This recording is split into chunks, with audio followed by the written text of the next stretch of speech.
हैं कि जब प्रदेश की सरकार ने छत्तीसगढ़ के तस्वीर और तकदीर को बदलने का काम किया है, लोग इस बात की उम्मीद करते हैं कि फिर से पूरे बहुमत के साथ कांग्रेस की सरकार बनाएंगे।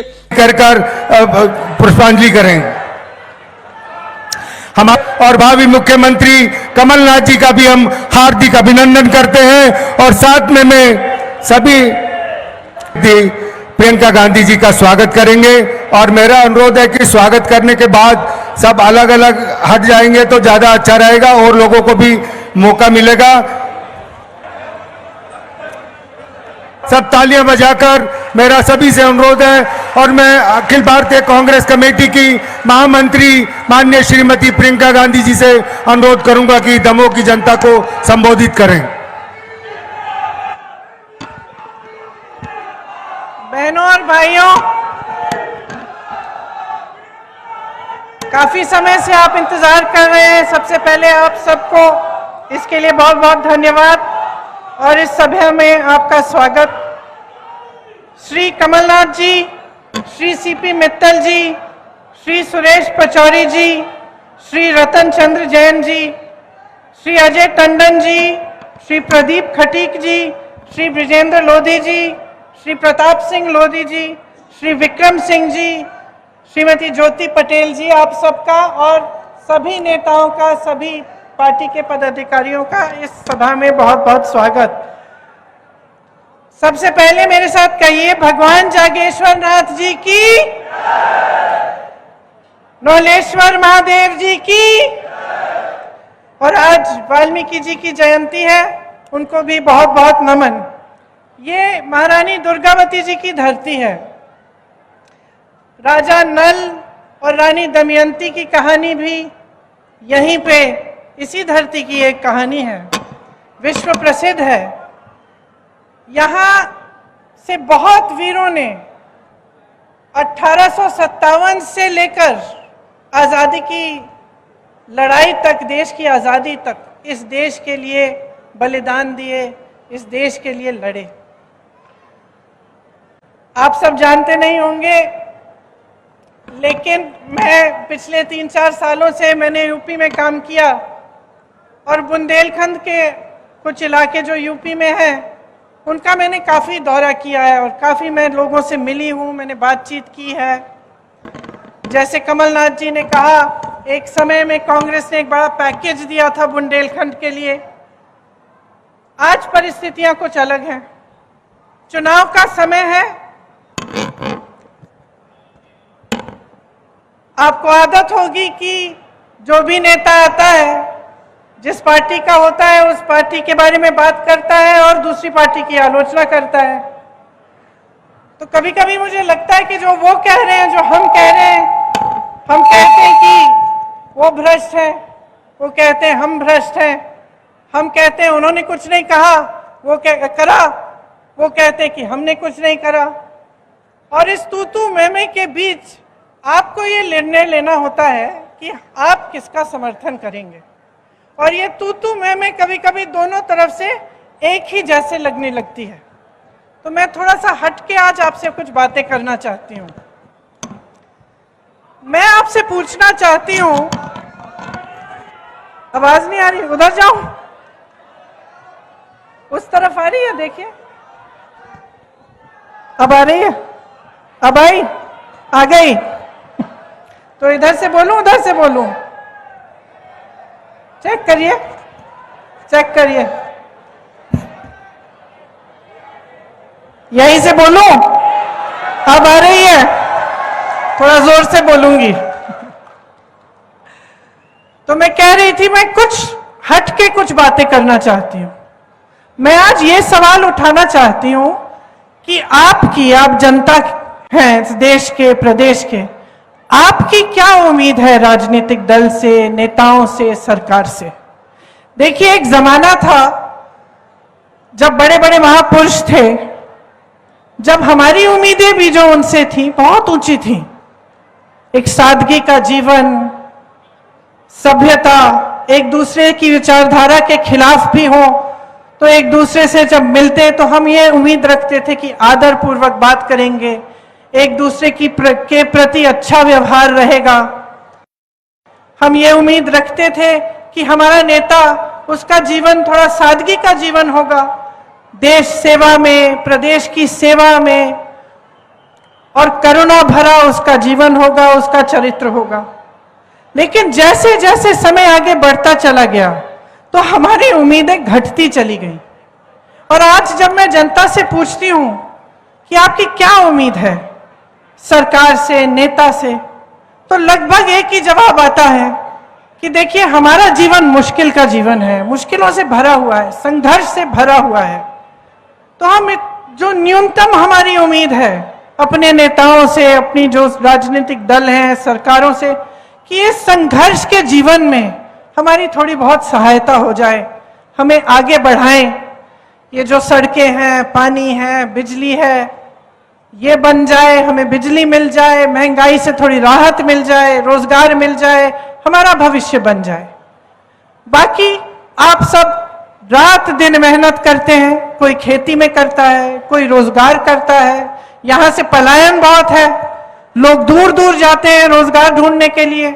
जो दूर जाते हैं अपने परिवारों को छोड़ के जाते हैं, दिन रात काम करते हैं, पैसे भेजते हैं घर। किस लिए? ताकि आपका भविष्य मजबूत बने।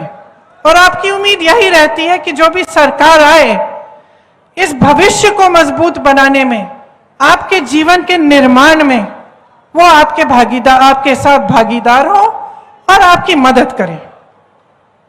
लेकिन परिस्थितियां कुछ अजीब सी बन गई हैं। हम रोजगार की बातें करते हैं, यहां पलायन बहुत है।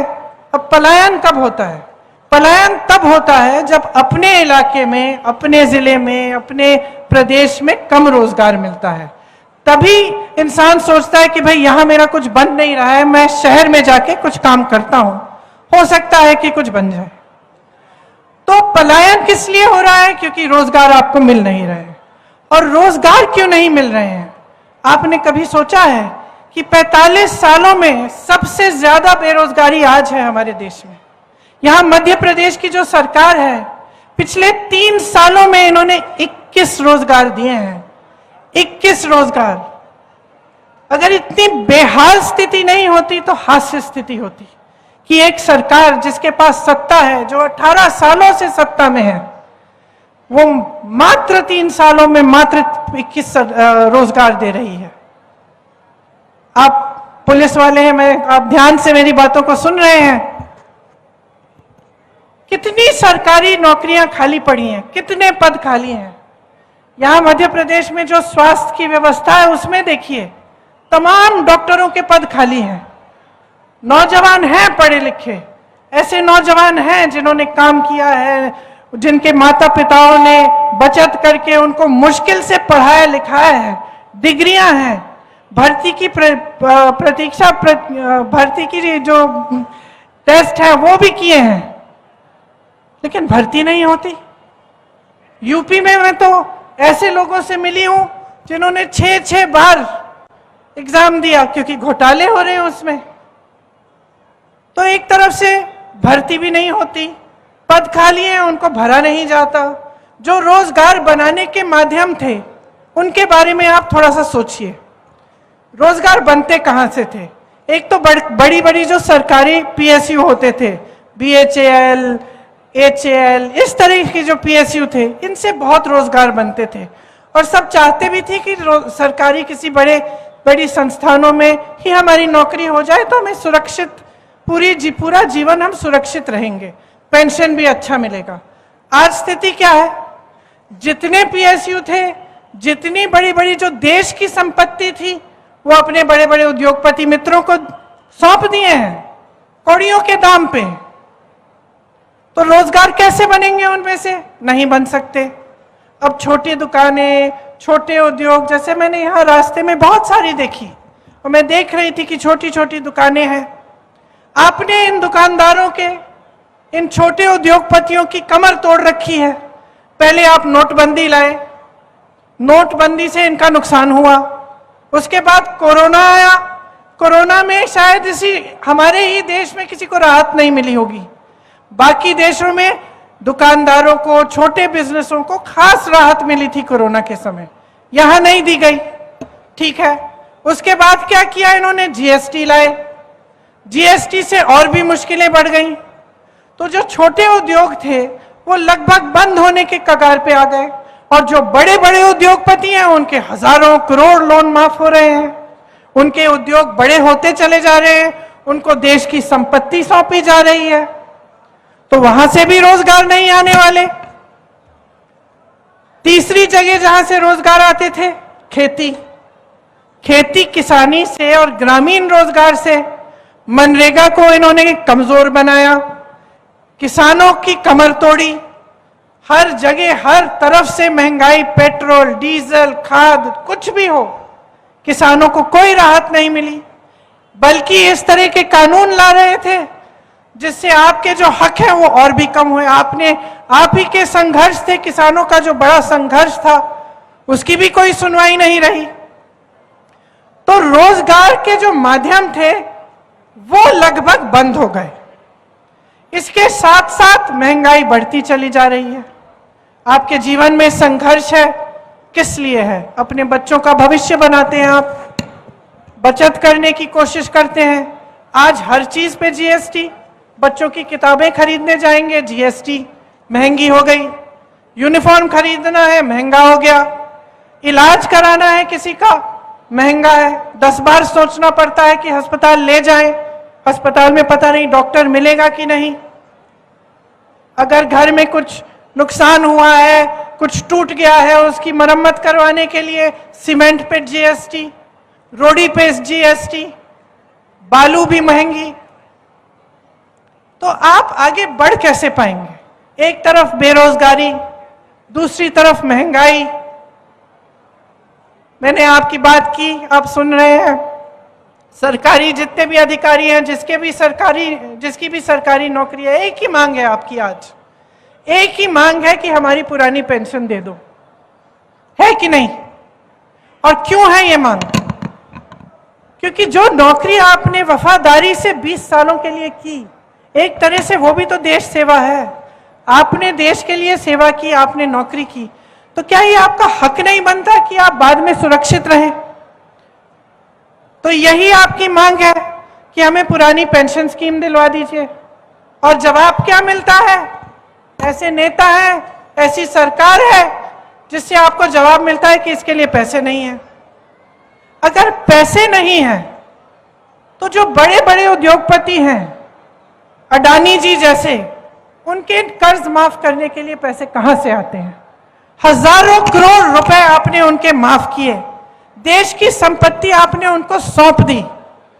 आप खुद 8,000 करोड़ के एक हवाई जहाज में घूम रहे हैं। अच्छा खासा संसद भवन था, उसके सुंदरीकरण में आप 20,000 करोड़ डालने के लिए तैयार हैं। एक बड़ा हॉल बनाया आपने दिल्ली में, 27,000 करोड़ उसमें आप खर्च रहे हैं, और फिर आप कहते हैं कि आपके पास पेंशन के लिए पैसे नहीं है। आप कहते हैं कि किसानों के पास उनके कर्ज माफ करने के लिए पैसे नहीं है। तो जनता का विश्वास कैसे होगा आप में? बड़े बड़े इवेंट होते हैं, मीडिया रोज रोज आपको बताती है कि कितना काम हो रहा है, क्या नहीं हो रहा है देश में, लेकिन क्या आप अपने जीवन में इस काम को देख रहे हैं? आपका जीवन कैसा है? मैं आपसे पूछना चाहती हूं, इतने सालों से भाजपा की सरकार आपके प्रदेश में है, क्या आपके जीवन में तरक्की हुई है? बताइए, तरक्की हुई है? आपको रोजगार मिले हैं? महंगाई घटी है? तो आपके लिए क्या कर रही है सरकार? आपने तो पहले अपनी उम्मीद गिरा दी। आप तो कह रहे हैं कि भैया हमें न्यूनतम उम्मीद है कि हमारे संघर्ष में मदद कर लो। इतना भी नहीं हो रहा है आज आपके लिए, इतना भी नहीं हो रहा है। जो देश और प्रदेश में सरकार चल रही है वो बड़े बड़े उद्योगपतियों के लिए चल रही है, उसमें मिडिल क्लास, गरीबों के लिए, किसानों के लिए कुछ नहीं है। और जब हम ये चीजें उठाते हैं, जैसे जब हम आरक्षण की बात करते हैं, अब ओबीसी, एससी, एसटी के आरक्षण की बात हम करते हैं, या हम कहते हैं कि चलो जातिगत जनगणना कर लो, इसका मतलब क्या है? जातिगत जनगणना का मतलब है कि गिनती कर लो। हम जानना चाहते हैं कि देश में ओबीसी वर्ग के कितने लोग हैं, देश में एससी वर्ग के कितने लोग हैं, एसटी के कितने लोग हैं। क्योंकि अगर सरकार जानेगी नहीं तो सही तरह से न्याय कैसे दे पाएगी। जब हम आरक्षण की बात करते हैं, जब हम रोजगार देने की बात करते हैं, चलिए ये भी छोड़िए, जब हम ये बात करते हैं कि हमें ओबीसी वर्ग के लिए कोई ऐसी योजना बनानी है जिससे आप मजबूत बनेंगे, जैसे आप ये सारे काम करते हैं, इनको मजबूत करने के लिए आपको थोड़ी सी सहायता देने के लिए हम योजना बनाना चाहते हैं। तो अगर हमें यही नहीं मालूम कि कितने लोग हैं किस वर्ग के, तो हम ये योजनाएं कैसे बनाएंगे। तो हम कह रहे हैं कि जातिगत जनगणना करो। बिहार में की गई है, एक गिनती की गई है, उसके तहत 84% जनता, आधे से बहुत ज्यादा एससी, एसटी और ओबीसी निकली। अब आप अगर देश में देखें तो जहां जहां ऊंचे पद हैं, बड़े बड़े उद्योगपतियों को देखिए, मीडिया के जो बड़े बड़े चैनलों के जो सबसे ऊपर सबसे हेड है उनको देखिए, आप सचिवों को देखिए सरकार के, आप यूनिवर्सिटीज के वाइस चांसलर्स को देखिए, तो आपको पता चलेगा कि ये प्रतिनिधित्व आज नहीं है। 84% अगर ये ओबीसी, एससी, एसटी वर्ग के लोग हैं, लेकिन 90% से ज्यादा आपको मिलेंगे कि इन वर्गों से नहीं है, जो इन बड़े बड़े पदों में हैं। तो न्याय की बात है, न्याय की बात है कि अगर 84% इस वर्ग के हैं तो कम से कम उनको भागीदारी मिलनी चाहिए, उनका प्रतिनिधित्व न्यायपूर्वक होना चाहिए। लेकिन आप तो गिनती करने के लिए तैयार नहीं है। लेकिन हम कहते हैं जातिगत जनगणना करो, ये लोग मौन हो जाते हैं, चुप हो जाते हैं। लेकिन बड़े बड़े इवेंट करते हैं कि हम ओबीसी को बढ़ाना चाहते हैं आगे, हम ये करेंगे वो करेंगे, बड़ी बड़ी घोषणाएं करते हैं। जब हम कहते हैं गिनो भाई कितने हैं, गिनना नहीं चाहते। महिलाओं को देखिए, महिलाओं को आरक्षण कांग्रेस पार्टी ने दिए 33%, इसलिए गांव गांव में आज महिलाओं का प्रतिनिधित्व है। बहनें बैठी हैं, सबसे ज्यादा बोझ उठाती हैं समाज का। आप काम करती हो, नौकरियां भी करती हो, खेती भी करती हो, घर आकर पूरा घर संभालती हो, अपने परिवारों की परवरिश करती हो, सबसे ज्यादा बोझ आपके कंधों पर है। लेकिन आपको पहचानने वाला कोई नहीं है। आपको प्रतिनिधित्व दिया गया राजनीति में ताकि आप सक्षम बन सकें। आपके लिए तरह तरह के कार्यक्रम और योजनाएं बनाई गई। ये लोग कहते हैं हमने महिलाओं को 33% आरक्षण दे दिया, खूब बड़ा सारी मीडिया ने बताया कि आरक्षण दे दिया, बिल पास हो गई, मोदी जी के बारे में क्या क्या अच्छी बातें की। पता चला ये आरक्षण 10 सालों के लिए लागू ही नहीं होगा। तो सच्चाई कुछ है और इवेंटबाजी कुछ और है। जो आप होर्डिंग्स में देख रहे हैं, जो आप मीडिया में देख रहे हैं, टीवी पे देख रहे हैं, ये आपको बताया जा रहा है कि एक बहुत सुनहरा दौर आ गया है हमारे देश में। तो ये सुनहरा दौर आपके घरों में क्यों नहीं है? ये सुनहरा दौर जो इस देश में फैला हुआ है आपके घरों तक क्यों नहीं पहुंचा? आपके दरवाजों तक क्यों नहीं पहुंचा? आप क्यों जूझ रहे हैं? आप क्यों परेशान हैं? आप क्यों गरीब के गरीब रहे हैं? यहां आज भी पानी की किल्लत क्यों है? यहां से लोग पलायन क्यों कर रहे हैं? जो आपकी मांगे हैं कि महंगाई से राहत मिले, हमारे बच्चों को रोजगार मिले, शिक्षा के लिए अच्छी सुविधाएं बने, स्वास्थ्य की सुविधाएं बने, ये पूरी क्यों नहीं हो रही हैं?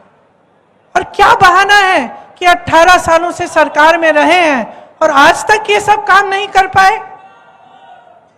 तो देखिए, असलियत आपके सामने है, सच्चाई आप जानते हैं। महंगाई है, बेरोजगारी है, मुश्किलों से भरा जीवन है। फिर भी नेता आते हैं, आपके सामने क्या बातें करते हैं? एक तो चुनाव के पहले सारी घोषणाएं, अब वो घोषणाएं पूरी हुई हैं कि नहीं हुई हैं? जो पिछले चुनाव में घोषणाएं की थी वो पूरी की हैं इन्होंने कि नहीं? बताइए, उन्होंने क्या कहा था? इससे पहले वाले चुनाव में शायद बोला था कि लाखों रोजगार देंगे, फिर 2018 में बोला 10 लाख रोजगार देंगे, पिछले 3 सालों में 21 रोजगार दिए हैं। तो छोड़ दीजिए कौन सी पार्टी के हैं, मैं इसलिए आलोचना नहीं करूंगी क्योंकि भाजपा के हैं, ठीक है भाजपा के हैं। अरे भाई जवाब दे तो बनाइए इनको, कौन बनाएगा इनको जवाब दे?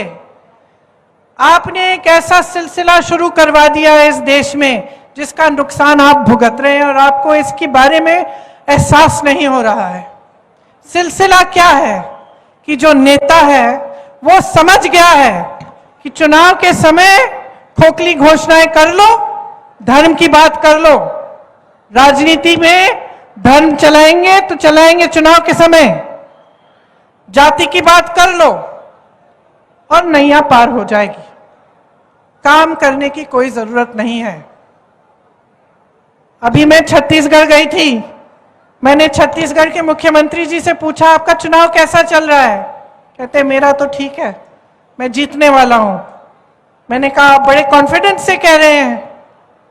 कहते हाँ कॉन्फिडेंस से कह रहा हूं, काम किया है मैंने जनता की संपत्ति जनता के जेब में डाली है, मैंने ग्रामीण रोजगार बनाए हैं। उन्होंने कहा ग्रामीण रोजगार बढ़ाए हैं, छत्तीसगढ़ में खेती के में रोजगार बढ़ रहे हैं, लोग किसानी में वापस आ रहे हैं, विश्व प्रसिद्ध बना दिए उन्होंने। जो इलाके पिछड़े थे, बड़े बड़े कारखाने वहां खुलवा दिए हैं, रोजगार में सबसे पहले, कर्ज माफी में सबसे पहले, क्योंकि कांग्रेस की सरकार ऐसी सरकार बनी जिसके हित में आप थे, जनता थी और आज भी है। तो ये एक राजनीति है जिसमें मुख्यमंत्री दावे से कह सकता है मैं चुनाव जीतूंगा क्योंकि मैंने काम किया है, जनता के पैसे वापस जनता को दिए हैं। और एक राजनीति ये है जो शर्मिंदा होकर आपके सामने आती है, काम की बात नहीं कर सकते, काम की बात नहीं कर सकते, इसीलिए धर्म की बात करते हैं, क्योंकि सोचते हैं कि धर्म की बात उठाएंगे, आपके जज्बात उनके साथ जुड़ जाएंगे और वोट मिल जाएगा। ये सिलसिला बंद करो, इससे आपका नुकसान हो रहा है, किसी बड़े नेता का नुकसान नहीं होता, किसी रईस उद्योगपति का नुकसान नहीं होता, उनके तो बच्चे बाहर पढ़ते हैं सारे, उनको तो शिक्षा संस्थानों की जरूरत ही नहीं है, यहां सरकार बना ही नहीं रही है, उनको तो कभी भी रोजगार मिल जाएंगे। नुकसान आपका हो रहा है क्योंकि आप जवाबदेह नहीं बना रहे हो नेता को। मैंने एक भाषण में यही शायद मध्य प्रदेश में किस्सा बताया कि मैं पिताजी के साथ अमेठी गई थी जब वो प्रधानमंत्री थे, और ऐसी डांट खाई उन्होंने गांव में कि हमने आपसे कहा था ये सड़क बनाओ, आज तक अभी तक बनी नहीं है, बनवा के दिखाओ फिर आओ वापस राजू भैया। प्यार करते थे बहुत उनसे, लेकिन जवाबदेही थी उनकी, जनता जागरूक थी, जनता कहती थी हमारा काम करो, नहीं तो प्यार देंगे वोट नहीं देंगे हम, समझे आप? और आज इसका विपरीत सिलसिला चल रहा है। आज ये नौबत आ गई है कि कांग्रेस की सरकारें प्रदेशों में महंगाई राहत कैंप लगवा रही हैं क्योंकि केंद्र की सरकार ने इतनी महंगाई बढ़ा दी है। तो जब तक आप जागरूक नहीं बनेंगे और आप सवाल नहीं उठाएंगे और नेता को यह एहसास नहीं होगा कि अगर आपका काम नहीं कर रहा है वो फिर से मंच पे नहीं लाओगे उसको, आप अपना वोट नहीं दोगे, तो कैसे बदलेगा ये देश? तो ठीक है फिर पलायन करते रहिए, बीमार पड़ेंगे तो प्राइवेट में इलाज कराइए किसी से लोन लेके, रोजगार आपको मिलेंगे नहीं। तो अगर आप अपनी परिस्थिति को ऐसा ही चाहते हैं तो ठीक है, इस राजनीति को चलने दीजिए, चल जाएगी, लंबे दौर तक चल जाएगी, क्योंकि अगर आप अपने जज्बात और धर्म को राजनीति से जोड़ के रखेंगे तब तो ये चलती चली जाएगी। मैं तो ऐसे घरों में गई हूं गांव में कि मैंने पूछा कि दीदी बिजली नहीं है, पानी नहीं है, टूटी में से कुछ निकल नहीं रहा है, आप मुझे कह रही हो कि बच्चों को खाने का नहीं है, फिर भी आप कह रही हो कि वोट आपका धर्म के आधार पर डलेगा। लेकिन ये विधायक जिसको आप वोट दे रहे हो, जो हर बार आके आपके सामने धर्म की बात करता है, इसने तो आपकी सड़क की मरम्मत भी नहीं की है, कुछ नहीं किया आपके लिए। तो कहती है कि हाँ सही कह रही हो दीदी, अब मैं सोचूंगी। तो मैं यही कहने आई हूं, मैं यही कहने आई हूं कि अब सोच लीजिए। 18 साल हो गए हैं, 5 साल सामने हैं, 5 सालों में बच्चे बड़े होने वाले हैं, स्कूल जाना है, यूनिवर्सिटी जाना है, जाना पड़ेगा, रोजगार चाहिए, भविष्य बनाना है। तो ये 5 साल बहुत ही महत्वपूर्ण है, हल्के में मत लीजिए। ये मत सोचिए कि चलिए एक और चुनाव है वहीं डाले देते हैं जहां पिछले 18 सालों से डाल रहे हैं हम। गलत बात है, ये आपके भविष्य को बनाने वाला चुनाव है। आपके सामने कांग्रेस के जितने भी नेता हैं उन्होंने सारे जितनी भी गारंटीज हैं आपको बताई हैं। अब मैं कहती हूं, मैं भी पढ़ के सुना दूंगी कौन सी है, लेकिन मैं कहना चाहती हूं कि आप ये देखिए ना कि कांग्रेस के प्रदेशों में ये क्या जो गारंटी है ये लागू है कि नहीं। कर्नाटका में ओपीएस लागू है, राजस्थान में लागू है, छत्तीसगढ़ में लागू है, हिमाचल प्रदेश में लागू है, मिल रहा है पुराना पेंशन। ये घबराहट नहीं हो रही है कि मेरे पैसे किस चीज में डाल दिए कि अगर कुछ गड़बड़ हो जाए तो मेरी सारी मेहनत, सालों की मेहनत गवा देंगे। ये घबराहट नहीं है। इन प्रदेशों में महिलाओं को पैसे मिल रहे हैं, चुनाव के पहले नहीं कि चुनाव 18 साल से सरकार चल रही है, चुनाव के 2 महीने पहले कह दिया, लाडली स्कीम बना दी। तो फिर 18 सालों के लिए क्यों नहीं दिए ये पैसे? ये लाडली स्कीम आज क्यों लाए हो?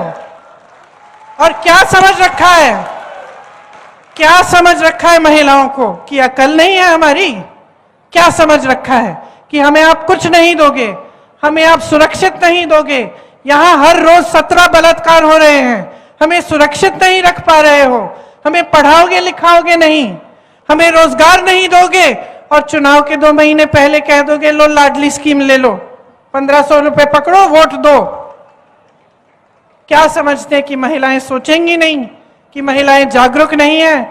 मैं बताना चाहती हूं इनको, सबसे जागरूक महिला होती है, सबसे जागरूक, क्योंकि महिला को मालूम है कि कितना संघर्ष है जीवन में। महिला अपने बच्चे के लिए कुछ भी कर लेगी, चाहे किसी भी घर की महिला हो, अपने बच्चों के लिए कुछ भी करेगी, मेहनत करेगी, कमर तोड़ मेहनत करेगी, जी तोड़ मेहनत करके धूप में पूरे दिन खेती करेगी। इसीलिए वो जागरूक है, इसीलिए वो समझती है कि ये फुसलाने वाली स्कीम है, और वो देखेगी कि क्या कांग्रेस की सरकारों में ऐसी स्कीमें हैं महिलाओं के लिए, किसने आरक्षण वास्तव में दिया है, किसकी वजह से आज गांव में महिलाएं चुनाव लड़ पा रही हैं, पंचायतों में। तो महिला जागरूक होती है, और मैं कह रही हूं बहनों और भी जागरूक बनो। स्कीम्स ठीक है, सारी सुन लो, देख लो, लेकिन वोट जो है ना अपने भविष्य, अपने बच्चों के भविष्य के लिए डालो। और इसमें आपका कर्तव्य बनता है कि सोच समझकर अपना विवेक का इस्तेमाल करो। देखो क्या क्या है ये गारंटी, कहां कहां ये लागू हो रही हैं। अब एक लिस्ट है, मैं आपको बता देती हूं क्या क्या है। धान का समर्थन मूल्य आपको 2500 रुपए कह रही है कांग्रेस पार्टी देगी, ठीक है, हमने कह दिया, हम मन से चलेगा और हमने किया नहीं। आपकी क्या गारंटी है कि हम करेंगे? छत्तीसगढ़ में देखो, छत्तीसगढ़ में 2400 रुपए आज मिल रहे हैं धान के लिए। तो देखो क्या हो रहा है, फिर कहो हाँ ठीक है ये सही बात कर रहे हैं, तभी वोट दो अपना, मेरी बातों पे मत चलो। किसान के कर्ज की माफी की बात हम कर रहे हैं, किसान कर्ज माफ किए कमलनाथ जी ने, जब 15 महीनों के लिए इनकी सरकार थी तो किए। तो आपको मालूम है कि चलो इन्होंने करके दिखाया, ये फिर से करेंगे। 100 यूनिट बिजली माफ, 200 यूनिट बिजली बिल हाफ, बिजली बिल माफ की थी इन्होंने। तो जब आप देख रहे हैं कर्नाटका में भी हो रही है, तो जब आप देखें कि हाँ इन्होंने करके दिखाया है, इनके प्रदेशों में है, तभी कहिए ठीक है हम इनकी बात मान के वोट देते हैं इनको। तो मैं जागरूकता सिर्फ भाजपा के लिए नहीं मांग रही हूं, मैं आपकी जागरूकता हमारे लिए भी मांग रही हूं। मैं कह रही हूं कि आप जागरूक बनो, हमसे भी सवाल उठाओ, और अगर ये गारंटी पूरी नहीं होगी तो दोबारा वोट मत दो। तो देखिए सब कुछ आपके हाथों में है। गैस के सिलेंडर हमने कहा है 500 रुपए में दिलवाएंगे, अब देखिए ये 1200 रुपए में दिलवा रहे थे, चुनाव आने लगा झट से कम कर दिया। पहले क्यों नहीं किया? पहले कम क्यों नहीं किया?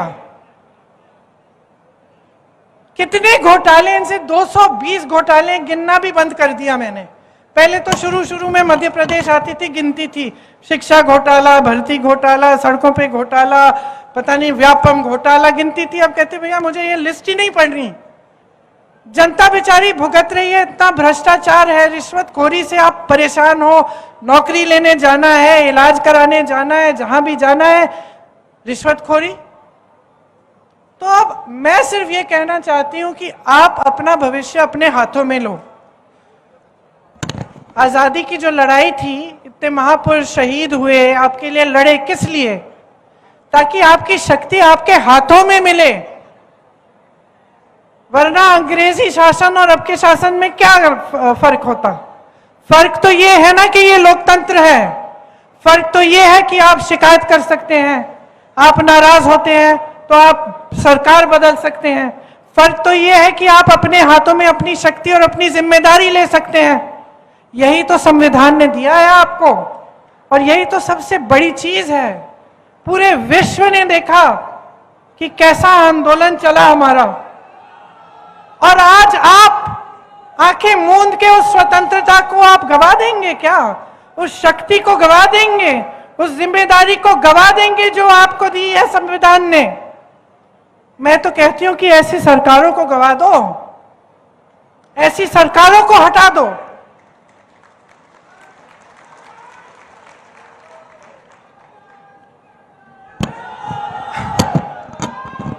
आप अपने भविष्य के लिए नहीं लड़ेंगे तो कोई नहीं लड़ पाएगा आपके लिए।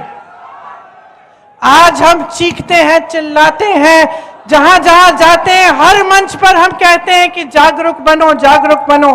हम लड़ रहे हैं आपके लिए, हम लड़ रहे हैं संविधान के लिए, हम लड़ रहे हैं भ्रष्टाचार के खिलाफ, हम लड़ रहे हैं। रोज कह रहे हैं कि इन बड़े बड़े उद्योगपतियों को सारी संपत्ति सौंप रहे हो, जनता को उसके पैसे वापस करो, जनता को, देश को अपनी संपत्ति वापस करो। लेकिन जब तक आप नहीं जागेंगे, जब तक आप लड़ना नहीं सीखेंगे, जब तक आप सवाल नहीं उठाना सीखेंगे, तब तक कुछ नहीं बदल पाएगा बहनों और भाइयों। तो मेरी बातें ध्यान से सुन रहे हो, सोचो इनके बारे में।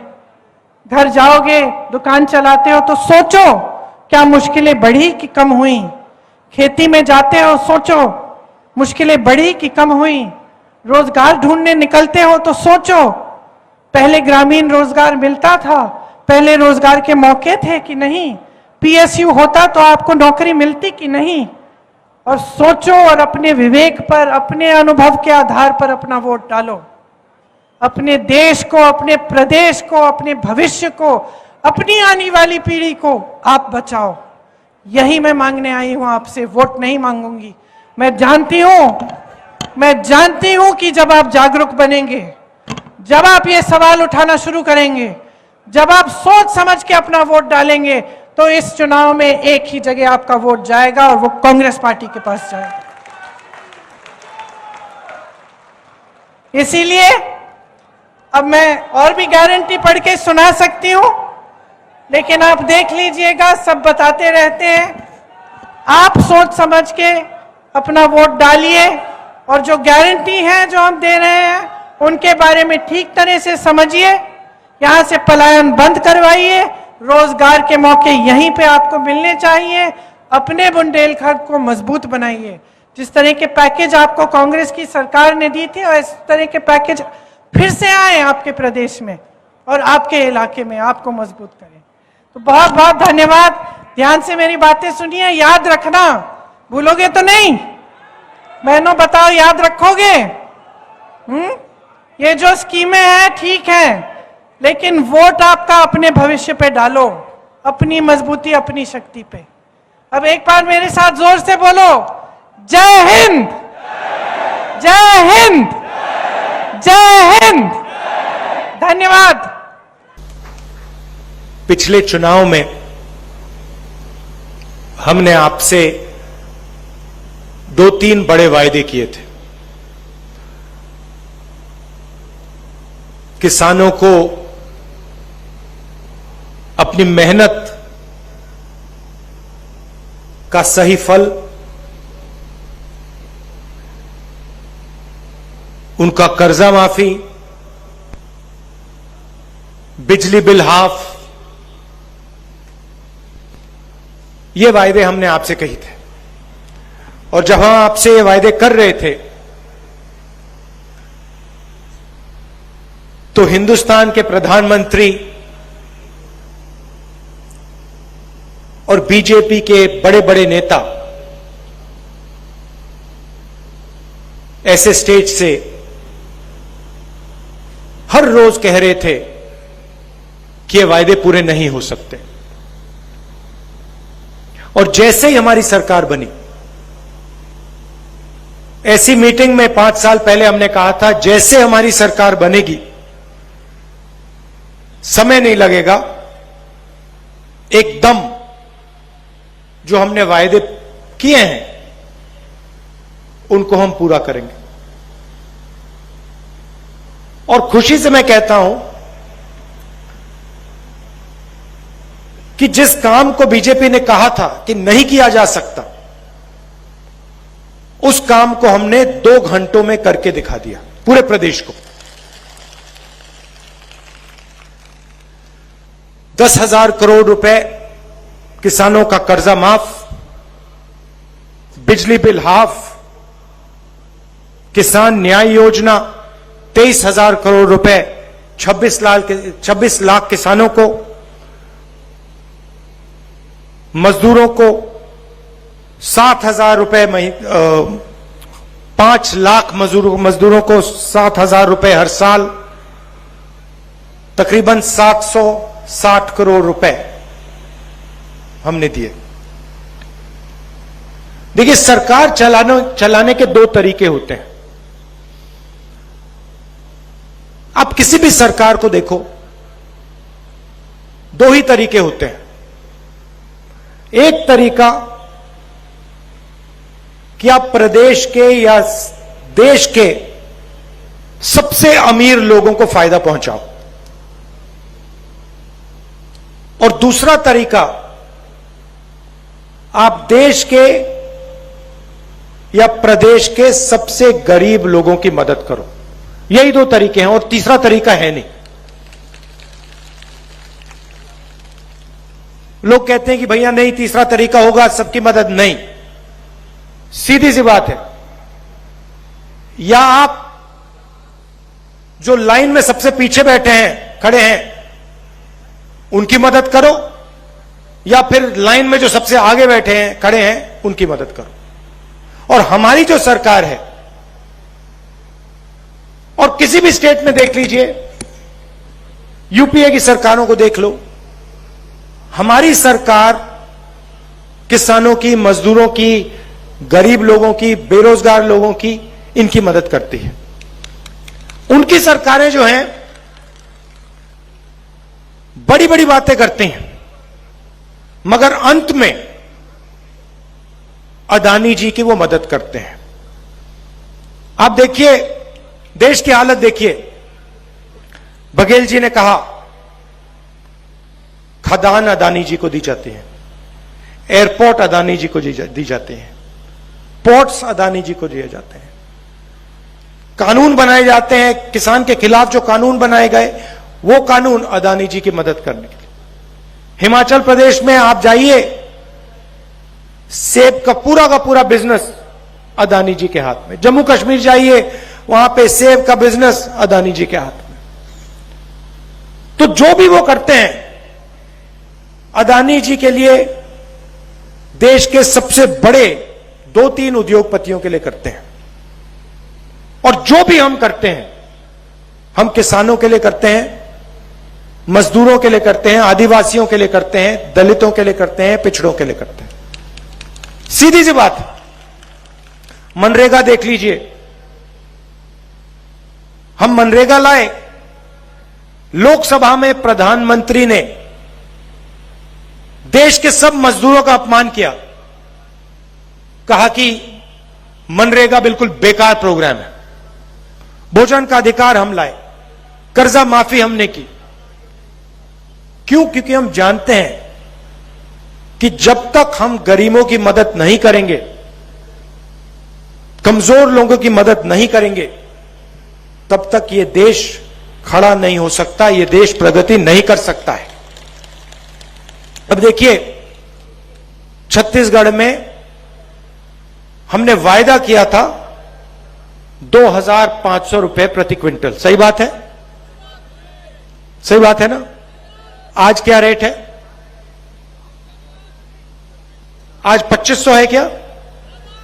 कितना ज्यादा? कितना है? 2,640। और यहां सारे लोग जानते हैं कि आज 2,640 है। कांग्रेस पार्टी ने वायदा किया था 2,500 का, और आने वाले समय में जाके वो 3,000 तक पहुंचेगा। सब जानते हैं,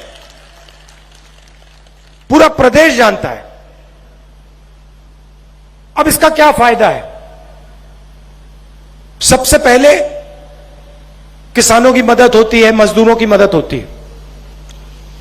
अब जब किसान के जेब में पैसा आता है, वो उस पैसे का इस्तेमाल गांव में करता है, गांव में वो अपना पैसा डालता है, कुछ खरीदता है, और पूरी गांव की अर्थव्यवस्था बढ़ती है। बीजेपी की सरकार क्या करती है? वही पैसा जो हम किसान को देते हैं, 2,500 प्रति क्विंटल लाखों किसानों को हमने जो दिया, वही पैसा बीजेपी अदानी को दे देती है। क्या अदानी अपने पैसे को गांव में डालता है क्या?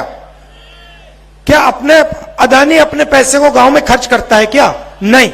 अदानी आपका पैसा उठा के विदेश में, लंदन में, अमेरिका में अपना पैसा खर्च करता है, बड़ा मकान खरीदता है, बड़ी बड़ी कंपनियां खरीदता है। तो हम जो काम करते हैं आपकी अर्थव्यवस्था को चलाने के लिए करते हैं, आपकी मदद करने के लिए करते हैं। बिजली बिल हमने हाफ क्यों किया? बिजली बिल हमने हाफ किया, आपके जेब में पैसा आया, वही पैसा जो आपने बचाया उसको आपने खर्च किया। कहां खर्च किया? गांव में खर्च किया, गांव की अर्थव्यवस्था बढ़ी। छोटे छोटे शहरों में खर्च किया, छोटे शहरों की अर्थव्यवस्था बढ़ी। तो यह हमारी सोच है। अब देखिए, बीजेपी ने एक नई चीज चलाई है। बीजेपी के लोग कहते हैं, नरेंद्र मोदी जी कहते हैं, जहां भी जाते हैं, कि हम पिछड़ों की सरकार चलाते हैं, हम ओबीसी की सरकार चलाते हैं। अच्छा, तो अगर आप ओबीसी की सरकार चलाते हो और आप अपने हर भाषण में ओबीसी शब्द का प्रयोग करते हो, तो फिर आप ओबीसी कास्ट सेंसस से, जाति जनगणना से इतना क्यों डरते हो? अपने भाषणों में जाति जनगणना शब्द का प्रयोग क्यों नहीं करते हो? और जो हमने आंकड़े निकाले थे जब हमारी सरकार थी दिल्ली में, उनको आप रिलीज क्यों नहीं करते? क्योंकि आप जानते हो कि आज के हिंदुस्तान में जितनी भागीदारी ओबीसी वर्ग की होनी चाहिए, नहीं है। यह सच्चाई आप जानते हो, और इस सच्चाई को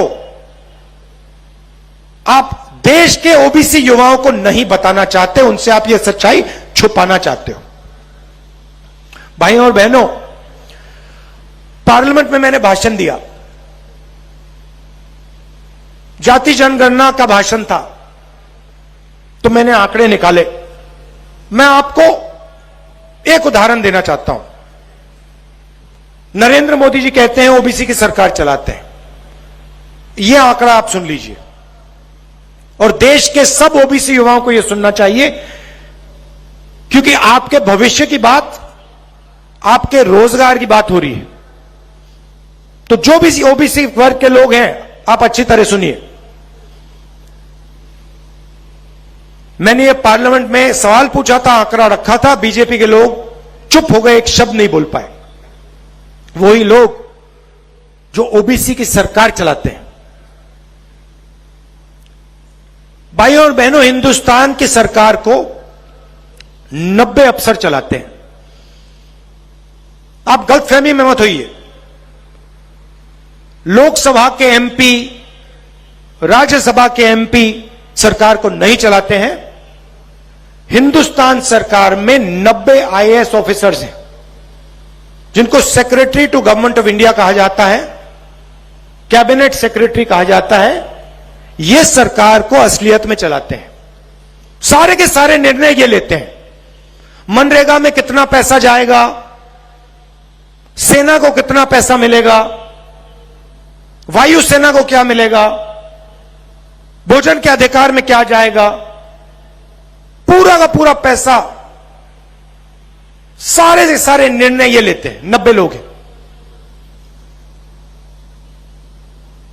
अब मैं आपसे पूछना चाहता हूं, इन 90 लोगों में से जो हिंदुस्तान की सरकार को चलाते हैं, रीढ़ की हड्डी जो है, सारे के सारे निर्णय लेते हैं, इन 90 लोगों में से पिछड़े वर्ग के कितने लोग हैं? भाई और बहनों, 3। 90 में से सिर्फ 3 लोग ओबीसी वर्ग के हैं।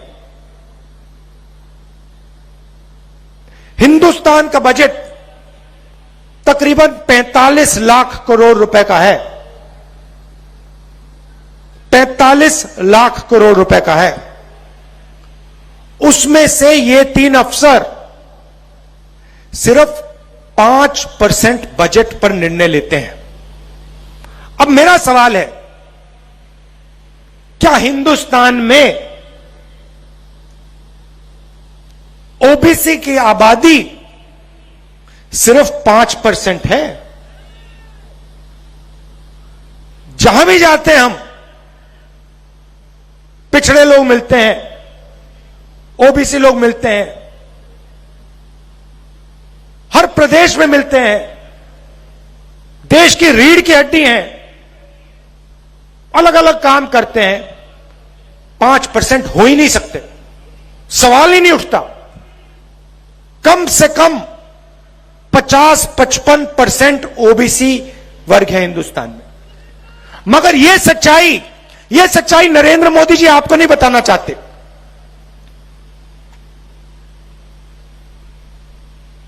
ओबीसी वर्ग को जागरूक होना पड़ेगा। आपको ठगा जा रहा है। आपकी आबादी 50% से ज्यादा है, मगर हिंदुस्तान को चलाने में आपको 5% भागीदारी भी नहीं मिल रही। और जब मैंने यह सवाल नरेंद्र मोदी जी के सामने पूछा, और मैं आज फिर पूछ रहा हूं, नरेंद्र मोदी जी, आपने इस सवाल का जवाब क्यों नहीं दिया कि हिंदुस्तान में 50% ओबीसी वर्ग है, उनको 5% बजट में भागीदारी मिल रही है। आप 24 घंटे कहते हो ओबीसी की सरकार चला रहा हूं, आप झूठ कहते हो। आपकी सरकार ओबीसी की सरकार नहीं है, और यह बात हर ओबीसी युवा को समझनी होगी। मैं आपके भविष्य की बात कर रहा हूं। आपके साथ नरेंद्र मोदी जी और बीजेपी अन्याय कर रहे हैं, और पहला कदम आपके लिए, पहला कदम जाति जनगणना है। उसके बाद पूरे देश को पता लग जाएगा ओबीसी की आबादी, सच्ची आबादी कितनी है। नरेंद्र मोदी जी अपने एक भी भाषण में यह बात नहीं उठाते। प्रेस वाले तो उनसे सवाल पूछ नहीं सकते, प्रेस कॉन्फ्रेंस तो कभी करते नहीं है।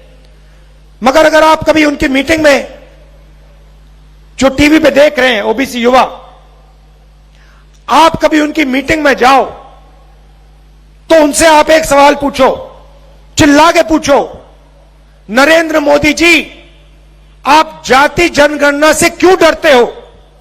कांग्रेस पार्टी ने जो जाति जनगणना के जो आंकड़े थे वो निकाले, उनको आप रिलीज क्यों नहीं कर रहे हो? यह सवाल आप पूछिए, ओबीसी युवा आप पूछिए, आपके भविष्य की बात है। और मैं आपको बता रहा हूं, सिर्फ छत्तीसगढ़ के ओबीसी युवाओं को नहीं, पूरे देश के हर ओबीसी युवा को, कि हम यह अन्याय नहीं होने देंगे। जाति जनगणना को हम आपके लिए जल्दी से जल्दी करवा देंगे। दिल्ली में सरकार आएगी, जैसे हमने यहां कहा था 2 घंटे में काम शुरू हो जाएगा, और छत्तीसगढ़ में सरकार आएगी तो छत्तीसगढ़ की सरकार जाति बेस्ड सर्वे करवाएगी और सच्चाई आपके सामने रख देगी। मैंने पिछड़ों की बात की, मैं आदिवासियों की भी बात करना चाहता हूं। अब देखिए, हम आदिवासियों को आदिवासी कहते हैं। आपने देखा होगा बीजेपी के लोग आदिवासी नहीं कहते, क्या कहते हैं? वनवासी शब्द का प्रयोग करते हैं। शब्दों में बहुत कुछ छुपा होता है भाइयों। वनवासी और आदिवासी बिल्कुल अलग चीजें हैं। आदिवासी का मतलब वो लोग जो हिंदुस्तान के पहले मालिक थे। मतलब ये जो पूरी की पूरी जमीन है, उनके ओरिजिनल मालिक जो इस देश में पहले रहते थे, उनको हम आदिवासी कहते हैं। इस शब्द का मतलब, इस शब्द के अंदर छुपा हुआ मतलब कि आदिवासियों को जमीन का अधिकार मिलना चाहिए। और आदिवासियों की जो संस्कृति है, जो उनका इतिहास है, जो उनका जल है, जो उनका जंगल है, उनकी जमीन है, उसकी रक्षा की जानी चाहिए और उसके हक आदिवासियों को मिलने चाहिए, क्योंकि वो हिंदुस्तान के पुराने पहले मालिक हैं। यह है आदिवासी शब्द का मतलब। वनवासी का दूसरा मतलब है, वनवासी शब्द का मतलब यह नहीं है कि आप हिंदुस्तान के पहले मालिक थे। वनवासी शब्द यह नहीं कहता है कि आपको हक मिलना चाहिए। वनवासी शब्द का मतलब यह है कि भैया आप लोग जंगल में रहते हो। यह फर्क है दो शब्दों में। वनवासी शब्द हिंदुस्तान के आदिवासियों का अपमान है, आप पर आक्रमण है, आपकी संस्कृति पर, आपकी हिस्ट्री पर, आपकी अलग अलग भाषाओं पर यह शब्द आक्रमण है। सच्चा शब्द आदिवासी। अब आदिवासियों के लिए कांग्रेस पार्टी ने क्या किया और बीजेपी क्या करती है? आपने देखा होगा कुछ ही महीने पहले मध्य प्रदेश में एक आदिवासी युवा पर बीजेपी के एक नेता ने पेशाब किया। आपने देखा, वीडियो देखा आपने? यह इनकी सोच है। हमने क्या किया? हम पैसा कानून लाए, आपकी जमीन पर आपको अधिकार दिया, और पैसा कानून और आदिवासी बिल में साफ लिखा था कि अगर आपको आदिवासियों से जमीन लेनी है तो बिना ग्राम सभा से पूछे आप जमीन नहीं ले सकते। यह सबसे जरूरी बात है। मतलब चाहे वो कोई भी हो, अदानी हो, कोई भी हो, अरबपति हो, अगर उसे आदिवासियों से जमीन लेनी है तो आदिवासियों से पूछकर, ग्राम सभा से पूछकर परमिशन लेकर जमीन ली जा सकती है, नहीं तो नहीं। बहुत बड़ा काम था।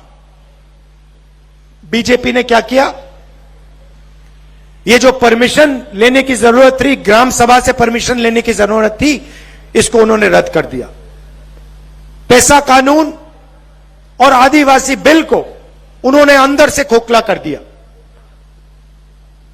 छत्तीसगढ़ में आपकी जमीन नहीं ली जा सकती, क्योंकि हम यहां खड़े हैं, सोनिया जी खड़ी हैं, खारगे जी खड़े हैं, मैं खड़ा हूं, आपके चीफ मिनिस्टर टीएस सिंहदेव, हम सब खड़े हैं, नहीं ले सकते। मगर बाकी देश में नरेंद्र मोदी, उनकी सरकार आदिवासियों से, गरीबों से बिना परमिशन लिए जमीन छीन लेती है। अब देखिए हम आपके लिए क्या करने जा रहे हैं। पहले तेंदुपत्ता की बोरी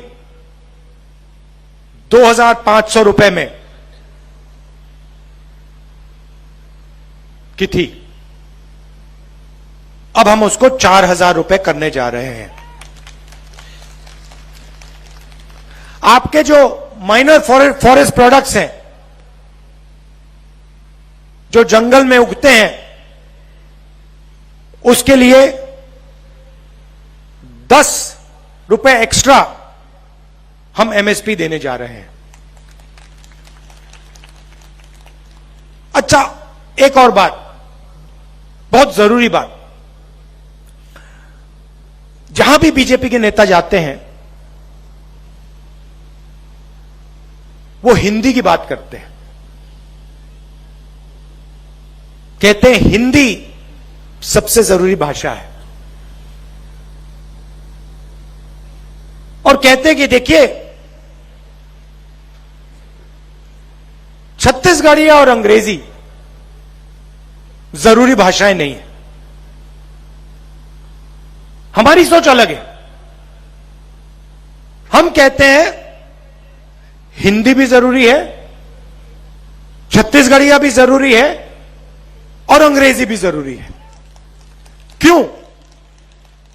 कि अगर आपको छत्तीसगढ़ में बातचीत करनी है तो आप छत्तीसगढ़िया का प्रयोग करोगे। अगर आपको यूपी में बात करनी हो, आप यूपी जाओ, मध्य प्रदेश जाओ, तो हिंदी काम आएगी। और अगर आप बाकी दुनिया के लोगों से बात करना चाहो, कोई टूरिस्ट आए उससे आप बात करना चाहो,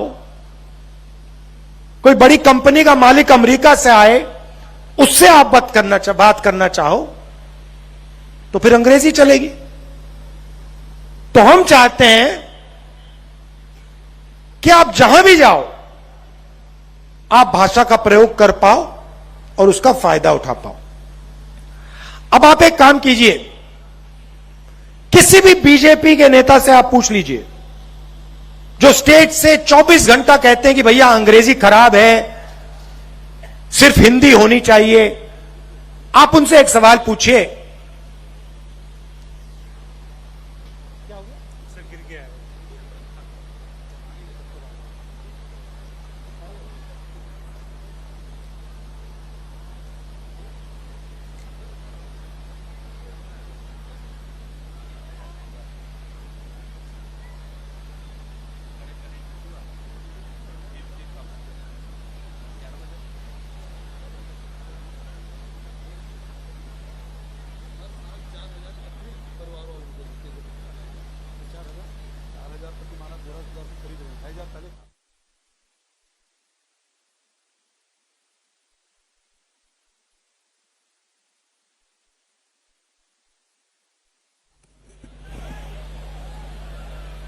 ठीक है, ठीक है, ठीक है, ठीक है। तो आप किसी भी बीजेपी के नेता से पूछो कि आप हिंदी की इतनी बात करते हो, आप अंग्रेजी के खिलाफ बात करते हो, एक बात बता दो, आपके जो बच्चे हैं वो इंग्लिश मीडियम स्कूल में जाते हैं, हां या ना? और सारे के सारे बीजेपी के नेता चुप हो जाएंगे, क्योंकि ये सब लोग जो 24 घंटा हिंदी हिंदी हिंदी बोलते हैं और कहते हैं कि गरीबों को अंग्रेजी नहीं सीखनी चाहिए, ये सारे के सारे अपने बच्चों को इंग्लिश मीडियम स्कूल में पढ़ाते हैं, क्योंकि ये चाहते हैं कि हमारे जो आदिवासी वर्ग के लोग हैं, पिछड़े लोग के वर्ग हैं, दलित लोग के वर्ग हैं, वो बाकी दुनिया से बात ना कर पाए, बाकी दुनिया की सच्चाई उनको ना समझ आ जाए, बाकी दुनिया के साथ वो बिजनेस कभी ना कर पाए। इसीलिए ये लोग अंग्रेजी को नहीं चलाना चाहते, सिर्फ अपने बच्चों को इंग्लिश स्कूल में भेजना चाहते हैं, मगर आपके बच्चों को अंग्रेजी नहीं सिखाना चाहते। इसीलिए हमने पूरे छत्तीसगढ़ में टॉप क्वालिटी के अंग्रेजी स्कूल खोले हैं कि गरीब से गरीब लोग अपने बच्चों को हिंदी, छत्तीसगढ़िया और अंग्रेजी सिखा पाए। और अब हम आपके लिए बहुत बड़ा कदम उठाने जा रहे हैं, जिसको हम केजी टू पीजी कहते हैं। केजी टू पीजी में, केजी टू पीजी के वायदे में केजी से लेकर पीजी तक छत्तीसगढ़ के सारे स्कूल और कॉलेजेस में छत्तीसगढ़ की जनता को मुफ्त में शिक्षा मिलेगी, एक पैसा नहीं देना पड़ेगा। सरकारी स्कूलों में, हाँ, सरकारी स्कूलों में मुफ्त में आपको शिक्षा मिलेगी। तो देखिए, जो भी हम करते हैं, हम छत्तीसगढ़ की गरीब जनता के लिए, किसानों के लिए, मजदूरों के लिए, छोटे दुकानदारों के लिए करते हैं। और जो भी वो करते हैं वो हिंदुस्तान के अरबपतियों के लिए, सबसे अमीर लोगों के लिए करते हैं। देख लीजिए, नोटबंदी से आपको फायदा हुआ, अदानी को फायदा हुआ। जीएसटी से आपको फायदा हुआ, अदानी को फायदा हुआ। किसान के जो कानून लाए थे उससे आपको फायदा हुआ, नहीं, अदानी को फायदा हुआ। तो यह फर्क है। और जो भी हमने यहां वायदे किए हैं उनको हम पूरा करके दिखा देंगे। जैसे ही हमारी सरकार बनेगी, जो भी हमने आपको कहा है वो हम पूरा करके आपको दिखा देंगे। आप सबका बहुत बहुत धन्यवाद। नमस्कार, जय हिंद।